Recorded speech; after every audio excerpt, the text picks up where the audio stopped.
이 시간 우리에게 주시는 하나님의 말씀은 창세기 32장 24절에서 32절까지의 말씀입니다. 창세기 32장 24절에서 32절까지의 말씀입니다.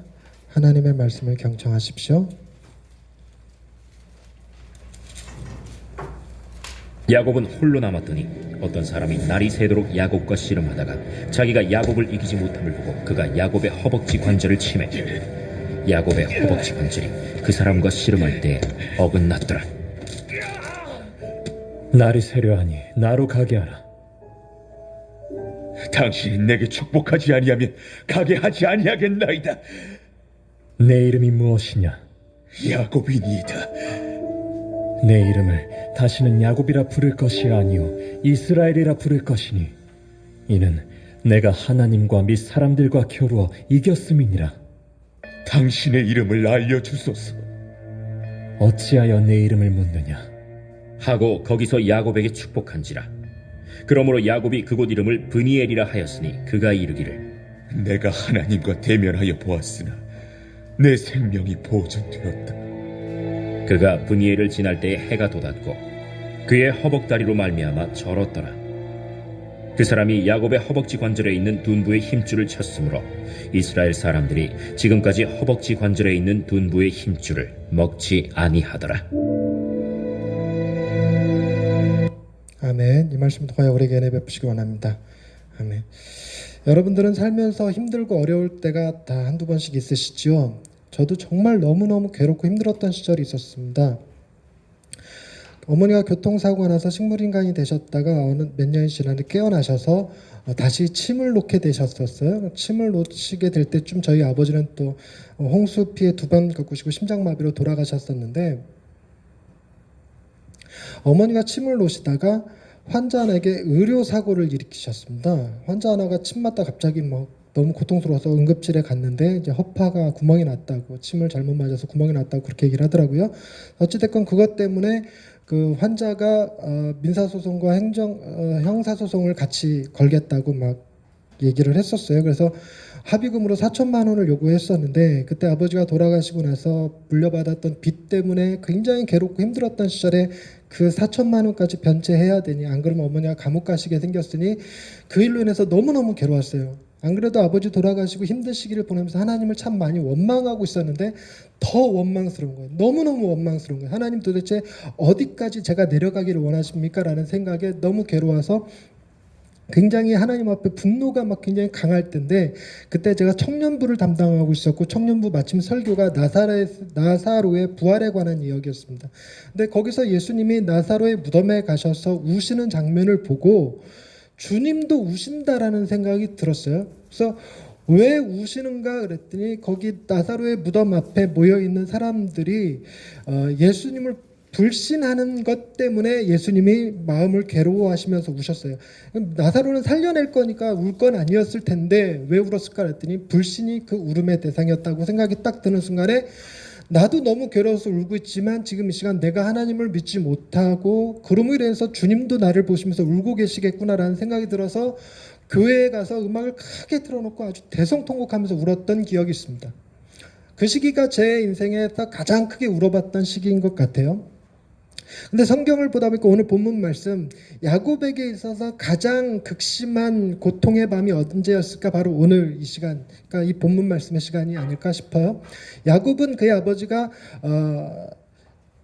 이삭이었습니다. 그리고 그의 할아버지는 아브라함이었죠. 그러니까 아브라함의 아들 이삭, 아브라함의 손자 야곱입니다. 근데 이삭에게는 2명의 아들이 있었어요. 쌍둥이 에서와 야곱이 있었는데 복중에 쌍둥이가 있을 때부터 하나님께서는 예언하시기를 작은 자가 큰 자를 섬길 것이다 라고 했지만 이삭은 큰아들이었던 에서만을 더 편애했습니다.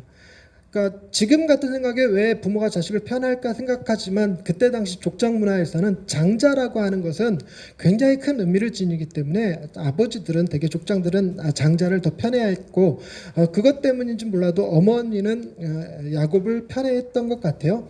그런데 아버지가 돌아가실 때쯤 돼서 눈이 어두워지니까 아버지의 권한을 자식에게 이제 넘겨주는 축복하는 시간이 있었는데 야곱이 에서를 속이고 대신 분장하고 가서 아버지인 이삭마저 속이고 자기가 에서라고 사기치고 축복을 받아내요. 축복을 받아내고 그 일이 에서가 알게 되면서 에서가 야곱을 죽여버리겠다 그러니까 라반의 집으로 도망을 갔던 사람입니다. 라반의 집에 도망을 가서 또 라반에게 사기당했고 14년을 무임금 노동 보수를 받지 못한 채 일을 했어요. 그리고 또 6년을 더 일한 다음에 20년이 지나서 이제 양떼 소떼가 좀 많아지고 나니까 이제 분가를 했는데 분가를 해서 오는 도중에 야복강 가까이 올 때쯤 되니까 소식이 앞에 나갔다 정탐했던 종들이 돌아와서 하는 얘기가 뭐냐면 당신의 형 에서가 400명을 거느리고 당신을 맞이하러 오고 있습니다 이런 얘기를 해요. 지금 야곱은 형이 죽일 것 때문에 라반의 집으로 도망을 갔다가 다시 20년 만에 돌아오는데 형이 그거 20년 지났으면 잊을 법도 한데 400명이나 데리고 마중 나오고 있다 그러니까 이건 나를 죽이려고 하는 것이다라는 생각이 들었던 거예요. 그러니까 너무너무 겁이 났던 이 야곱이 잔꾀를 굴립니다. 자기가 가지고 있는 양떼, 소떼, 종들, 아내들, 자식들을 갖다 두 떼로 나누어 갖고 한 떼를 먼저 보내고 그 다음 떼를 보내고 자기는 맨 뒤에 남아요. 그렇게 한 이유가 뭐냐면 한 떼를 보냈더니 그 에서가 치면 나머지 한 떼는 도망가도록 하기 위해서 꾀를 부린 겁니다. 그러니까 한 떼 보내고 또 한 떼 보내놓고 자기는 밤에 야복강에 딱 있는데 그 시간이 얼마나 괴롭겠어요. 자기가 지금 고향으로 돌아오지만 자기 친형이 자기를 죽이러 오고 있고 자기가 모았던 재산이 다 날아가게 생겼고 자기의 처자식들이 다 죽게 생겼으니까 그들을 지키지 못하는 아버지의 마음이 얼마나 괴로웠겠습니까? 그러니까 그 밤에 너무너무 괴로워서 홀로 남았는데 어떤 사람이 뜬금없이 나타나고 이 야곱과 씨름을 해요. 씨름을 하다가 야곱을 이기지 못함을 보고 야곱의 그 허벅지 관절을 딱 쳐갖고 좀 허벅지 관절이 부러졌다고 오늘 본문 표현에 의하면 이 일 때문에 이스라엘 사람들이 지금도 짐승의 허벅다리를 여기 허벅지 관절을 먹지 않는다라고 할 만큼 굉장히 큰 이 트라우마가 됐죠. 그런데 이 허벅지 관절이 어긋난 야곱이 얼마나 고통스럽고 괴로웠으면 그 사람 붙들고 자기를 축복하지 않으면 놔주지 않겠다라고 할 정도로 붙들었어요. 그랬더니 그 사람이 한 게 뭐였냐면 야곱이라 이름 부르지 않냐고 이스라엘이라고 이름을 부른다라고 이름을 바꿔줬습니다. 여러분 야곱의 뜻은 뭐냐면 사기꾼이라는 뜻을 가지고 있어요. 사기꾼이란 그러니까 그의 아버지 이삭이 도대체 무슨 생각을 가지고 자녀 이름을 사기꾼이라고 지었는지 모르겠는데 그의 인생 자체가 사기로 점철된 인생이죠. 자기 형한테 속여서 장자의 축복권 빼앗았죠. 아버지 속여서 장자의 축복을 받아냈죠. 라반에게 가서 그 4년 6년 동안 재물을 모을 때 삼촌 라반에게 사기쳐갖고 어마어마한 재산을 모았거든요. 그러니까 인생 자체가 사기꾼 인생인데 그런 인생이라고 의미되어지는 야곱이라고 하는 이름을 이스라엘이라는 이름으로 바꿔줬어요. 여러분 이스라엘 이름이 얼마나 대단한 거냐면요. 여러분 세상에 참 많은 사람들이 유명한 사람들이 있습니다. 그 유명한 사람들이 그 유명함을 업적을 기리기 위해서 지명이나 도시에 사람 이름을 쓰기도 하거든요. 여러분 수원 나가는 길에 박지성 노라고 하는 도로가 있습니다. 도로. 박지성이 아주 대단한 일을 했죠. 그러니까 새로 난 도로 이름을 박지성 노라고 불렀습니다. 여러분 도시 이름에 사람 이름 들어가는 거 맞죠? 워싱턴도 다 사람 이름이고 우리나라에는 사람 이름으로 된 도시가 없기는 한데 외국에는 사람 이름으로 된 도시가 제법 많습니다. 근데 세상 어디에도 사람 이름으로 된 국가는 없습니다. 딱 유일하게 한 나라 이스라엘이라는 나라만 사람 이름이 국가 이름이 됐어요. 그러니까 이스라엘이라고 하는 이름이 굉장히 큰 의미를 가지죠. 그 이스라엘의 이름의 뜻은 뭐냐면 하나님과 겨루어 이겼다라는 뜻을 가지고 있습니다. 그렇게 이름을 바꿔주셨어요.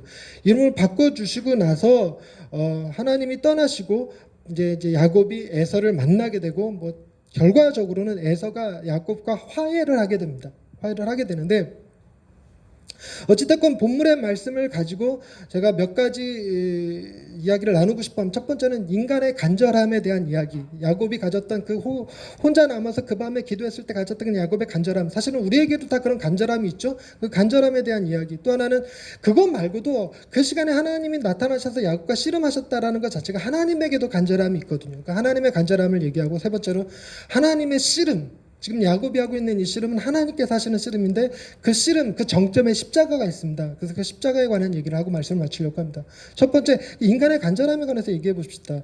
야곱이 지금 굉장히 크게 간절함을 가지고 있는데 11절 말씀, 32장 11절 말씀을 한번 읽어보십시다. 32장 11절 말씀. 내가 주께 간구하오니 내 형의 손에서 에서의 손에서 나를 건져내시옵소서. 내가 그를 두려워함은 그가 와서 나와 내 처자들을 칠까 겁이 나기 때문입니다. 여러분, 나도 죽고 내 처자식이 죽는다고 생각되는 그 순간이 여러분 우리 삶에서는 좀처럼 경험하기 쉽지 않은데 그런 순간이 온다고 생각해 보십시다. 여러분, 전쟁이 곧 나서 북한이 핵 미사일을 쏘는데 하필이면 쏘는 자리가 화성이라고 생각을 해보십시다. 여러분, 그때 여러분의 기도는 얼마나 간절해지겠습니까? 야곱이 지금 그런 심정이에요. 어마어마하게 간절한 심정을 가지고 지금 하나님 앞에 호소하고 있습니다. 그런데 여러분, 야곱만 그런 게 아니라 저희 어머니에게도 그런 간절함이 있으셨어요. 제가 어릴 적에 기도원을 참 많이 다녔거든요. 기도원을 많이 다녔던 이유가 뭐냐면 제가 어릴 적에 이 심장병에 걸렸었는데 이 입술이 검은 것이 심장병 때문에 그래요. 자식이 심장병에 걸리니까 저희 어머니가 앞을 보지 못하시는 분인데 해결할 수 있는 방법이 병원비가 없는 거예요. 그리고 병원에 갔더니 사실 치료법도 없었어요. 그러니까 제가 6살 때 심장병에 걸렸는데 정확한 병명을 초등학교 6학년 때 알았어요. 그러니까 그때까지는 병명을 알 수 없는 병이었고 불치병이었어요. 그러다 보니까 저희 어머니가 틈만 나면 저 데리고 계속 기도원으로 치유 집회로 이런 데로 끌고 다니셨어요. 저희 어머니도 굉장히 간절했던 거죠. 저 역시 그런 간절함을 가지고 있었던 사람입니다. 여러분, 제가 저희 어머니 못지않게 하나님을 너무너무 만나고 싶었는데 하나님을 만나고 싶었던 이유가 우리 부모님이 시각장애인인 것 때문에 왜 우리 부모님 눈 뺏어갔냐고, 그리고 우리 집안 식구들에게 다 같이 가난하게 살게 하셨냐고, 그리고 내게 왜 우리 어머니에게 나같이 병든 아들을 주셨냐고, 이런 것들이 너무 불만스러워서 하나님에 대한 간절함이 너무너무 강했어요. 만나서 좀 따지고 싶었어요. 그때 만났던 본문이 하나는 그 사도 바울이 바울 되기 전에 사울이었을 때 다메섹에 사는 예수 믿는 사람들 잡아 죽이겠다고 가던 길에 그 길에서 예수님을 만나는 장면이 사도행전에 나옵니다. 그때 예수님이 사울을 만나 주심으로 사울이 어떤 일이 벌어지냐면 3일 동안 앞을 보지 못하고 3일 동안 밥을 못 먹게 되는 일이 발생해요. 그걸 보면서 나도 하나님 앞에 기도하기를, 하나님, 나도 3일 동안 앞을 보지 못하고 3일 동안 밥을 못 먹는다 할지라도, 아니 내가 30일을 보지 못하고 30일을 밥을 못 먹는다 할지라도 나 하나님 만나고 싶어요 라는 마음이 너무너무 강했어요. 그리고 만났던 본문이 이 본문이었어요. 하나님, 나도 하나님 만나서 우리 어머니처럼 시각장애인이 되든 내가 야곱처럼 다리 하나 저는 사람이 되든 그래도 상관없으니 하나님 한 번만 만나주세요. 하나님, 내가 이 간절함을 가지고 여기 있습니다라고 막 호소하던 시절이 있었어요. 그런데 여러분, 우리가 하나님 앞에 간절함을 갖는 건 보통 두 가지 중에 하나예요. 가장 흔한 것이 참호 속의 회심이라고 그러죠. 뭐냐면 폭탄이 막 날라와요. 곧 있으면 죽게 생겼어요. 그때 참호 속에서 사람들이 간절함을 갖고 하는 얘기가 있습니다. 뭐냐면, 하나님, 이번 전쟁에서 살려만 주시면 내가 주의 종이 되겠나이다. 평생에 하나님을 예배하며 살겠습니다. 이게 참호 속의 회심이라고 그래요. 근데 참호 속의 회심은 가장 연약한 회심이라고 그래서 사람들이 금방 번복이 돼요. 알고 봤더니 폭탄이 날라왔는데 아군 비행기가 날아와서 저쪽 촉토화시켜버리면 내가 언제 하나님 앞에 서원했는가, 이렇게 돼요. 많은 사람들이 배 타고 지나가면서 풍랑 만나면 그런 회심들 정말 많이 하거든요. 그러나 풍랑 지나고 육지에 닿는 순간 바로 잊어버려요. 이걸 참호 속의 회심이라고 그래요. 또 하나는 뭐냐면 욕심에 근거한 서원입니다. 욕심에 근거한 서원, 한번 말씀을 창세기 28장으로 넘어가 볼까요? 28장 20절에서 22절 말씀인데요. 이게 야곱이 형 에서의 눈을 피해서 라반의 집으로 도망을 갈 때 있었던 일입니다. 그때 그 베델이라는 곳에서 하나님 앞 돌베개를 펴고 잠을 자다가 꿈에 사닥다리를 만나고 그걸 깨어난 다음에 하나님 앞에 서원하는 장면이 20절에서 24절까지 나오는데 제가 한번 읽어드릴게요. 20절, 야곱이 서원하여 이르되 하나님이 나와 함께 계셔서 내가 가는 이 길에서 나를 지키시고 먹을 떡과 입을 옷을 주시어 내가 평안히 아버지 집으로 돌아가게 하시오면 하나님께서 나의 하나님이 되실 것이요 내가 기둥으로 세운 이 돌이 하나님이 될 것이요 하나님께서 내게 주신 모든 것에서 10분의 1을 내가 반드시 하나님께 드리겠나이다 하였더라. 이게 뭐냐면, 나 지켜달라고, 내가 잘 되게 해달라고, 그러면 내가 하나님을 열심히 섬기고 11조도 바치겠다고. 이 성경에 나오는 11조 제법 이른 11조예요. 그러니까 11조 규정이 세워지기 전에 만들어진 자발적 11조인데, 여러분, 11조에 관해서 우리도 가끔 이런 형태의 서원을 할 때가 정말 많아요. 11조하고 복받았다고 하는 사람들의 이야기, 간증 카네기의 이야기를 듣는다든가 뭐 이런 사람들의 다양한 뭐 부자들의 이야기를 들으면 우리도 11조를 들으면서 하나님 앞에 막 서원을 하죠. 10분의 1 갖고는 안 될 것 같다고 생각하는 사람은 10분의 2 드리면서 서원을 합니다. 이게 다 욕심에 근거한 서원이라는 거예요. 우리의 간절함은 둘 중에 하나예요. 우리의 욕심을 이루거나 우리의 두려움을 극복하거나 이런 거죠. 그런데 두 번째, 하나님의 간절함은 어떨까요? 여러분, 우리도 아마 손들라 그러면 여러분들 가운데 내가 3일 동안 앞을 보지 못하고 3일 동안 밥을 못 먹는다 할지라도 하나님 만나고 싶다고 하는 사람들이 있을 거예요. 어쩌면 좀 더 심하게 내가 다리를 전다 하더라도 하나님 나 좀 만나주세요 하는 사람들이 있을 겁니다. 보통의 부모님들은 자녀 때문에 그렇죠. 저도 마찬가지예요. 내 자녀가 잘 되는데 내 자녀가 건강해지기를 원한다면 내가 하나님 앞에 내 다리 하나 좀 내놓을 수 있죠. 여러분, 여러분의 자녀들이 뭐 큰 병에 걸려서 지금 수술받기 직전이라면 여러분 그런 생각 많이 하시게 될 거예요. 내 하나님 내 다리 하나 내놓을 테니까 내 자녀 건강하게 해주시고, 내 눈 내놓을 테니까 자녀 눈 뜨게 해주시고, 내 허리 내놓을 테니까 자녀 허리 펴지게 해주시고, 이런 생각들 정말 많이 하시게 될 거예요. 그러니까 그런 형태의 우리의 간절함이 있는데, 여러분 우리는 기껏해야 뭐 한 거냐면 3일 동안 앞을 보지 못하거나 뭐 다리 하나 내놓거나 눈 하나 내놓거나 정도이죠. 그런데 여러분, 누군가가 하나님을 너무너무 만나고 싶어서 자신의 생명을 걸고 만나겠다, 하나님 나 만나고 그 자리에서 즉사하는 한이 있더라도 나 하나님 만나고 싶어 하는 사람이 있다면 그 사람의 간절함은 다리 하나 내놓는 사람하고 비교할 수가 없을 거예요. 그런데 여러분, 그보다 더한 간절함이 있죠. 더한 간절함이 뭐냐면 자녀를 위해서 내가 내 생명 내놓는 걸 간절함이라고 그러는데, 어떤 간절함이 있어야 도대체 내 아들의 생명을 내놓고 그 간절함을 얘기하겠습니까? 근데 그런 사람이 있죠. 그런 분이 계십니다. 누구십니까? 하나님이시잖아요. 하나님이 도대체 어떤 간절함이 있었길래 당신의 아들을 내어주시고 십자가에 죽이시면서까지 어떤 일을 행하려 하셨을까? 그게 얼마나 간절한 일이었을까? 그 간절함이 뭡니까? 하나님이 우리를 만나려는 거였어요. 하나님은 우리를 만나려고 하는 간절함이 컸어요. 여러분, 오늘 본문에서도요, 32장 22절 말씀, 24절 말씀 보십시다. 야곱은 홀로 남았더니 어떤 사람이 날이 새도록 야곱과 씨름하다가, 이렇게 써 있죠. 여러분, 야곱이 어떤 사람과 씨름했다라는 것과 어떤 사람이 날이 새도록 야곱과 씨름했다는 주어가 달라요. 그럼 이거 누구의 씨름입니까? 어떤 사람의 씨름입니까? 야곱의 씨름입니까? 어떤 사람의 씨름이에요. 어떤 사람의 씨름. 야곱은 너무 괴로워서 자기의 간절함과 자기의 고통스러움, 두려움 앞에 하나님 앞에 지금 기도하고 있는 거지만, 진짜 간절함은 누가 가지고 있냐면 이 어떤 사람이 가지고 있어요. 도대체 이 어떤 사람이 누구냐? 그 사람에 대한 여러 가지 추정이 가능한데 대부분의 신학자들이 하나님 혹은 예수님이라고 얘기를 해요. 왜 그런 전제를 가지냐면, 제일 첫 번째는 야곱이 이 씨름이 끝나고 나서 이 어떤 사람이 사라지고 난 다음에 뭐라 그랬냐면, 내가 하나님을 대면하여 보았으나 살았도다. 그래서 그곳 지명 이름을 부니엘, 하나님의 얼굴이라는 뜻의 부니엘이라고 하는 이름으로 불렀어요.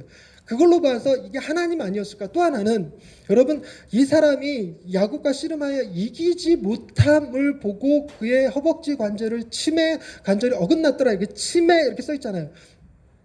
원문에 보면 이것이 나가라고 하는 히브리어로 되어 있는데, 나가라는 말은 이렇게 때리는 걸 의미하는 게 아니라 어루만지는 걸 얘기해요. 어루만지는 걸. 살짝 만졌을 뿐인데 허벅지 관절이 위골이 돼 버렸어요. 그러니까 어마어마한 힘을 가지고 있죠. 그러니까 살짝 만졌다는 얘기는 힘껏 만졌다면 죽을 것 같으니까 아주 최소한의 힘만 사용해서 건드렸다는 얘기가 돼요. 그러니까 이 존재가 어쩌면 하나님 아니었을까라고 대부분의 신학자들이 그렇게 추정하는 겁니다. 그러면 드는 궁금증이 있죠. 왜 그런 하나님이 야곱을 이기지 못했을까? 여러분, 야곱을 이기려는 게 하나님의 뜻이 아니었어요. 지금 하나님의 간절함은 하나님이 야곱에게 한번 져 주심으로 야곱이 용기를 얻고 힘을 얻기 위해서, 여러분 누구의 간절함이 더 클까요? 하나님의 간절함이 더 컸다는 얘기예요. 하나님의 간절함.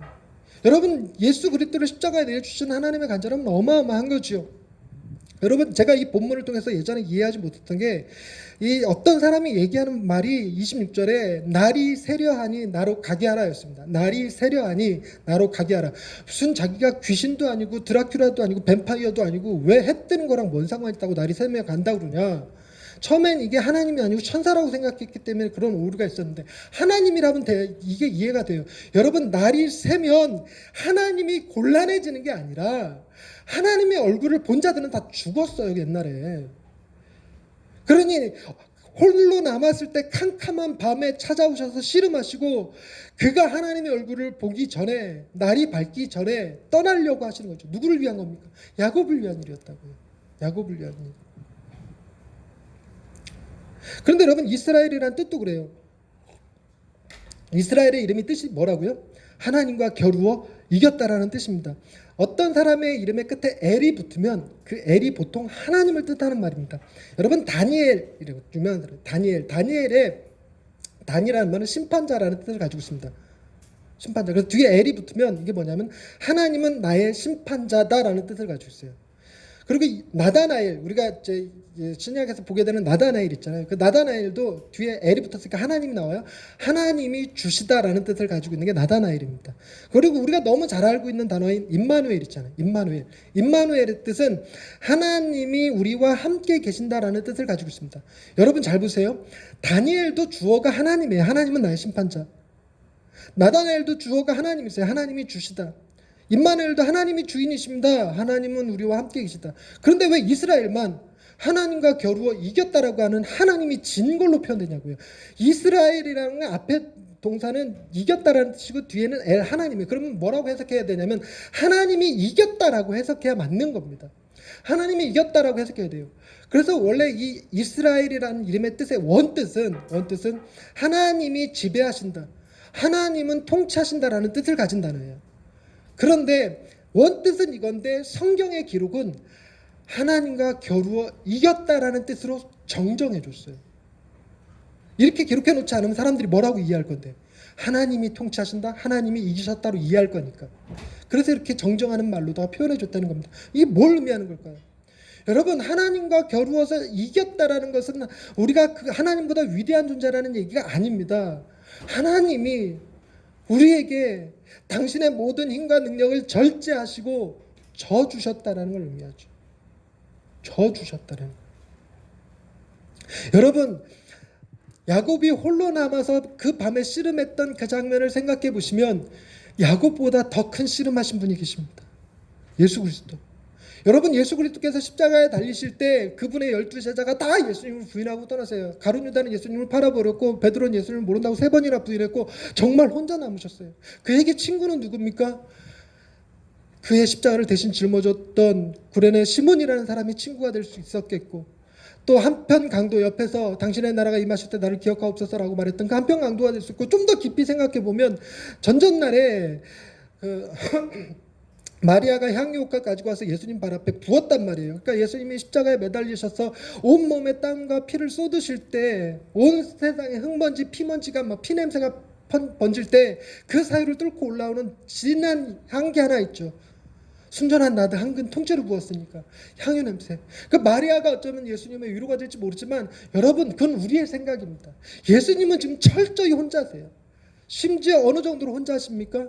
여러분 지금 야곱은 밤에 하나님이랑 씨름하고 있지만 밤이라고 해도 달빛이 있고 별빛이 있어요. 어쩌면 그것도 다 가려진 밤일지도 모르겠지만 예수님이 십자가 달리셨을 때 해가 태양이 빛을 잃었어요. 태양이 빛을 잃었어요. 온 세상에 흑암이 임했어요. 진짜 깊은 밤. 진짜 깊은 밤. 주님이 그 깊은 밤 정말 외롭게 홀로 남으셨어요. 야곱은 그 깊은 밤 홀로 남은 그에게 하나님이 친히 찾아오셔서 씨름을 걸고 계시지만 예수님은 하나님마저 외면하시죠. 주님이 뭐라고 그러십니까? 엘리 엘리 라바 사박다니 나의 하나님 어찌하여 나를 버리시나이까. 주님이야말로 가장 깊은 곤에 빠져서 씨름하고 있는 장면이 십자가였다는 거예요. 여러분 정말 외로운 싸움입니다. 정말 고독한 싸움입니다. 누가 대신해 줄 수도 없고 누가 위로해 줄 수도 없어요. 마리아의 향유옥합이 그걸 대신해 줄 수 없고 구레네 시몬의 친절 옆에 한평강도의 고백 그것이 예수님의 외로움을 위로해 줄 수 없습니다. 철저히 온 우주 가운데 혼자 남으신 그분. 여러분 야곱의 고통스러움은 400명을 데리고 에서가 온다는 것 때문이에요. 온다는 것이 죽이러 온다고 기록된 게 아닙니다. 정찰하는 애도 당신의 형 에서가 400명을 건드리고 당신을 맞이하러 오고 있습니다라고 말했을 뿐이에요. 결과적으로 지금 야곱이 이 씨름 끝나고 나서 압복강을 건너서 그의 형 에서를 만날 때 에서는 지금 야곱을 죽이러 오는 게 아니었고 광야의 위험한 천지니까 보호해 주기 위해서 경호대 끌고 온 거예요. 경호대. 군사를 끌고 온 게 아니라 경호대를 끌고 왔단 말이에요. 그러니까 그걸 몰랐던 야곱은 자기 같이 생각했던 거죠. 자기 같이 생각해서 도저히 그 400명이나 데리고 오는 그 예서를 다 감당할 자신이 없었던 건데 여러분 예수는 어떻던가요? 온 인류가 다 예수님을 대적한다 할지라도 예수님은 이기실 수 있는 분입니까? 없는 분입니까? 인류 역사가 증명하죠. 홍해로 물 한 번 쏟아내서 인류를 전멸시킬 수 있었던 분이 하나님이세요. 여러분, 모세가 나일 강물을 피가 되게 하고 파리 때, 개구리 때, 메뚜기 때 불러오는 거 예수님이라고 못하셨겠어요? 여러분, 죽음의 사자를 그 땅에 흘려보내서 모든 처음 난 것, 짐승의 첫 새끼로부터 사람의 첫 아들에게 이르기까지 싹 다 죽이는 일, 그 예수님에게 어려운 일이었겠습니까? 예수님이 말씀 한마디만 하면 다 순종할 텐데, 예수님이 400명의 용사가 두려웠던 게 아니잖아요. 예수님이 로마 사람들을 무서워했던 거나 대제사장이나 바리새인들, 종교 지도자들을 무서워했던 게 아니었습니다.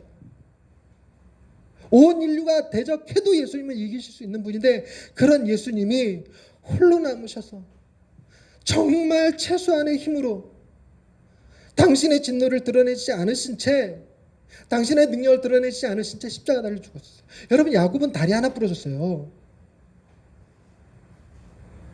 그것도 하나님이 가장 절제된 힘으로 건드리셔서 다리 하나 부러졌어요. 여러분, 다리 하나 부러진 거, 하나님이 나를 가장 절제된 힘으로 만지셨다는 것은 나를 사랑하신다는 얘기 아닙니까? 나를 사랑하신다는. 하나님 도대체 왜 내게 안 그래도 괴로워 죽겠는데 이 밤에 와서 내 다리를 부러뜨리십니까? 저 뭘 잘못 알고 있는 거예요? 하나님 안 그래도 힘든데 왜 어머니까지 사고가 터지게 하십니까? 아버지의 죽음만으로도 너무너무 괴로운데 이 일까지 터지게 하십니까? 우리는 몰라요. 왜 내가 이렇게 힘들 때 갑자기 애마저 기침 소리가 예사롭지가 않고 병원에 갔더니 폐렴이라고 그러고, 이런 일이 왜 생기는 겁니까? 여러분, 착각하고 있는 거예요. 하나님이 우리를 죽이시는 게 아니라 살리시기 위해서 지극히 절제된 힘으로 우리를 만지신 거예요. 근데 예수님은요, 지극히 절제된 힘으로 하나님이 만지신 게 아니라 하나님이 온 인류에게 쏟아야 됐던 그 진노를 예수 그리스도께 쏟아서 예수 그리스도께서 온몸에 물과 피를 쏟으시고 심장이 터지시고, 남들은 3일 4일 산다는 십자가에서 반나절도 안 돼서 돌아가셨어요. 하나님의 모든 진노를 주님이 다 받으셨습니다. 예수님이 하나님을 외면하는 삶을 살았나요? 아닙니다. 예수님만큼 온 마음과 정성과 온 마음과 뜻과 힘과 생명을 다하여서 하나님을 사랑하신 분이 없어요. 그분이 하는 모든 말은 하나님의 말씀이었고, 그분은 하나님께 기도하지 않고 사역하신 적이 없어요. 그러니까 예수님은 십자가에 지시러 가는 그 길까지도 하나님의 뜻을 따른 거였습니다. 하나님과 동행하시는 분이었는데 하나님 앞에 버림받으신 분이 예수예요. 야곱이 도대체 하나님이 찾아오셔서 그 밤에 그와 씨름하실 일이 뭐 있어요? 야곱이 선한 일 했나요? 하나도 선한 거 없어요. 여러분, 야곱의 일생을 가만히 들여다보면 형 속이고 아버지 속이고 나중에는 자식들을 편애해갖고, 형들이 막내 아들이었던 11번째 아들이었던 요셉을 팔아버리죠. 애굽의 종으로. 그런 콩가루 집안이었어요. 콩가루 집안. 야곱이 단 한 번도 하나님을 위해서 뭔 선한 일을 했다든가 다른 민족에게 축복을 행했다든가 그런 게 하나도 없어요. 삼촌 나반의 집에서 사기치고. 그런 야곱을 하나님이 도대체 왜 만나주시고, 왜 그 야곱의 두려움을 잘됐다, 너 그냥 에서가 치는 대로 맞아라, 다 재산 네가 사기쳐서 얻은 거 다 심은 대로 거두는 거니까 다 빼앗겨라, 그냥 막 이래도 상관없는 일 아닙니까? 그게 정의의 하나님이고 공의의 하나님 아닙니까? 여러분, 그 정의와 공의가 도대체 어디로 가버리고 하나님의 긍휼하심과 인자하심이 그 야곱에게 임했을까요? 여러분, 우리는 또 어떤가요? 여러분, 우리가 하나님의 긍휼하심과 자비하심을 받기에 합당한 사람인가요? 전혀 그렇지 않습니다. 우리가 받아야 됐던 건 하나님의 공의였어요. 하나님의 진노하심과 심판을 우리가 받았어야 되는데, 하나님의 가장 깊은 사랑과 하나님의 그 공의와 하나님의 긍휼하심과 자비하심과 인자하심, 그분의 헤세드가 예수 그리스도 그분에게 임했어야 돼요. 그분의 삶이 그걸 받기에 합당했거든요. 그런데 그분은 하나님의 모든 진노를 받으시고, 우리에게는 하나님의 모든 긍휼하심이 임했어요.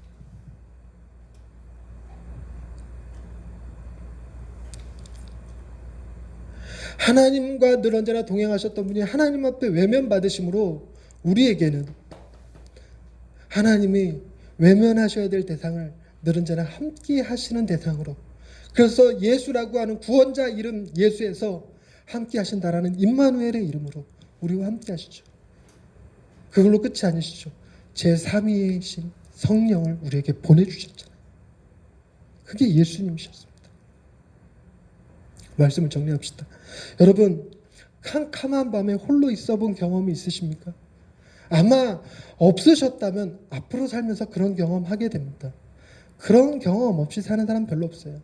대부분 그런 경험을 할 때 극단적인 방법이 자살하는 겁니다.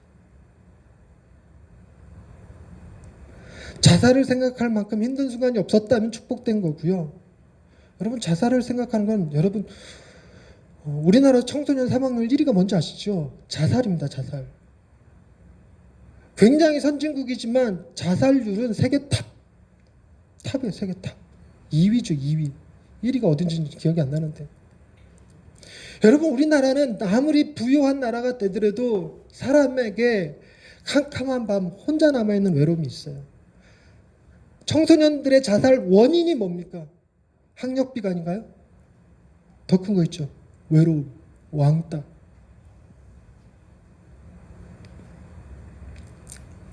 정말 아무도 나를 알아주는 사람 없을 때, 내가 한 수고를 아무도 인정해 주지 않을 때, 도리어 내가 한 그 일로 말미암아 뭐가 잘못됐는지 비난받을 때 정말 죽고 싶죠. 그런 캄캄한 밤에 제일 나쁜 결정이 자살이고요. 그나마 나은 결정이 서원입니다. 하나님, 나 너무너무 괴로워요. 하나님, 나 너무너무 힘들어요.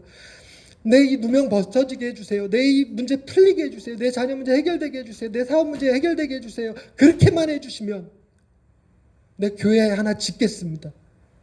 그렇게만 해주시면 내 자녀 목회자로 바치겠습니다. 그렇게만 해주시면 제가 이곳에서의 삶을 정리하고 선교사로 떠나겠습니다. 이거 옳은 거 아닙니다. 옳은 거 아니지만 뭐보다 나은 거예요? 자살보다 나은 거예요. 자살할 것 같으면 소원을 하세요. 가장 인간의 본능에 가까워요. 두려움에 떨어서 참호 속에 회심을 하든 욕심에 기인해서 하나님 앞에 11조 바치겠다고 하든 서원하십시오. 그러나 제일 좋은 건요. 제일 좋은 건 진리가 무엇인지를 아셔야 되는데 여러분은 결코 홀로 계실 수 없습니다. 홀로 계심은 누가 담당했냐면 예수 그리스도께서 십자가에서 담당하셨기 때문에 그 예수 그리스도께서 홀로 담당하신 그 일 때문에 우리는 결코 혼자일 수가 없어요. 언제건 어디서나 키리에 엘레이손 주여 긍휼히 여겨 주옵소서 이 말 한마디면 하나님이 여러분과 함께 계심을 깨닫게 되네요. 그분의 이름이 임마누엘이에요. 내가 맨날 예수님이라고 기도하고 하나님이라고 기도할 때 너무너무 외로울 때 임마누엘 하나님을 불러보세요. 그분은 결코 외면하지 않으세요. 내가 하나님 앞에 선한 것이 내놓을 것이 있어서가 아니라 야곱의 인생 보세요. 전혀 선한 것이 없어도 하나님이 함께 하세요. 이미 예수님께서 십자가 달려 돌아가신 이후의 사람이 우리고 그 이전 사람이었던 야곱에게도 홀로 있게 하지 않으시는 그 하나님 여러분 혼자 두지 않으심을 믿으시기 바랍니다. 정말 죽고 싶은 순간이 오면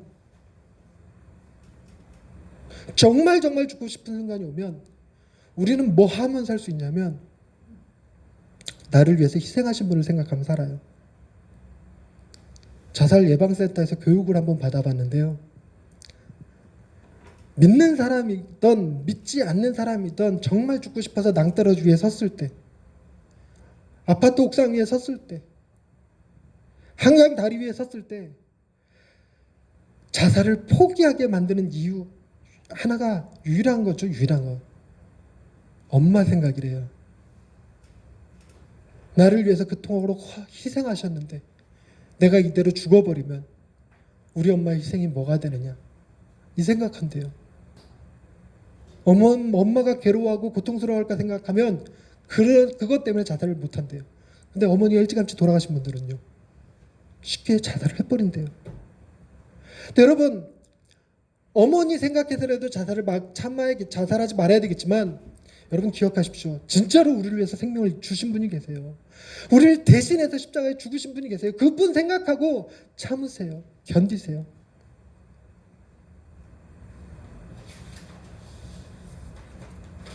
오늘 우리가 불렀던 찬양 있죠. 고단한 인생길 힘겨운 오늘도 예수 내 마음 아시네.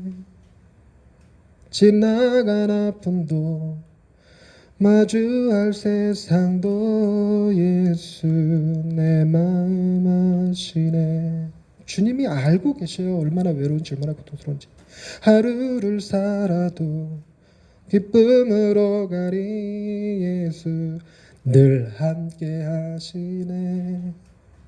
후회도 염려도 온전히 맡기리 예수 늘 함께 하시네. 이거 믿으세요.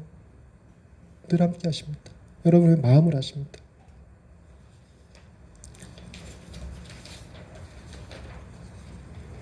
내가 하나님을 믿고 싶은 마음보다, 내가 하나님을 만나고 싶은 마음보다 하나님이 우리를 만나고 싶어 한다는 마음이 더 간절하다는 것을 기억하십시오. 그럼 결국은 뭡니까? 내가 혼자 있을래도 있을 수가 없어요. 우리를 함께하고 싶어서 그 간절함의 아들을 내어주시니까 어찌 우리를 그냥 두시겠습니까? 여러분은 항상 하나님 품 안에 있음을 믿으시기 바랍니다. 또한 마지막입니다. 여러분, 두 다리가 멸정하고 두려움에 사로잡혀 사는 것보다 그중 하나를 잃어버리고 담대하게 사는 것이 더 낫다는 사실을 믿으시기 바랍니다. 여러분 너무너무 고통스러우면 여러분 기껏해 우리가 죽기밖에 더 하겠어라는 생각으로 그냥 사세요.